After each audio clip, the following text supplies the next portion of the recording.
Edouard Akakpo-Lado est un jeune passionné de sciences et de technologie. Inventeur de machines agricoles très connu dans son pays, ce jeune Togolais a fait parler de lui récemment grâce au foyer Eco, un foyer amélioré très économique et qui se veut écologique. Je vous invite à suivre cette vidéo relative à la protection de l'environnement et à la création d'emplois. Le rejet des résidus de charbon, créant des dépotoirs anarchiques et l'insalubrité de la ville est un problème environnemental remarquable dans ma communauté Lukafu-Lomé. En vue de solutionner ce problème environnemental, j'ai inventé un foyer amélioré, économique et écologique qui permet de consommer ces résidus de charbon par la collecte et le tamissage d'une part, la transformation de la poudre en briquettes d'autre part. Ce foyer se présente en version électrique et solaire d'une tension de 12 volts qui est très économique à l'utilisateur. Ainsi, de la collecte jusqu'à la consommation de ces résidus évitera les problèmes environnementaux précédemment énumérés.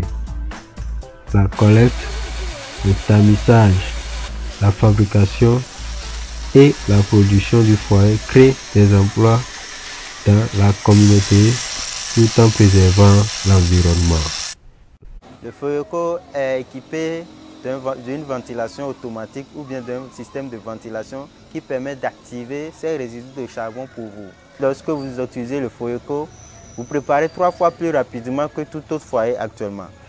Avec le foyer Eco, en 4 minutes, vous mettez l'eau au feu, ça commence déjà à bouillir.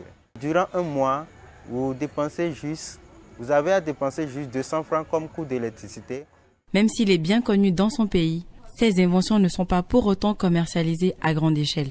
Je participe à des foires commerciales, des salons de technologie et tout, où j'expose ces machines, où je parle de ça au public, je partage les flyers, les contacts et tout. Et juste après ces foires, les personnes rappellent, ces clients potentiels viennent, m'appellent et rappellent que je veux telle machine, je veux telle machine.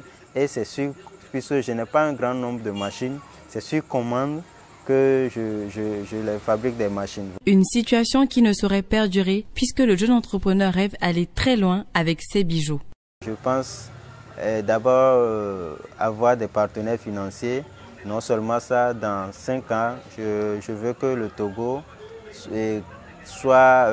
je veux d'abord mettre un pôle, c'est-à-dire un quartier ou bien une zone industrielle au Togo pour pouvoir promouvoir plus toutes mes créations jusqu'à ce jour, créer des usines, des unités de production, embaucher des personnes de qualité pour que nous puissions également produire des machines dignes de ce nom au Togo, servir le Togo, servir également les pays de la sous-région.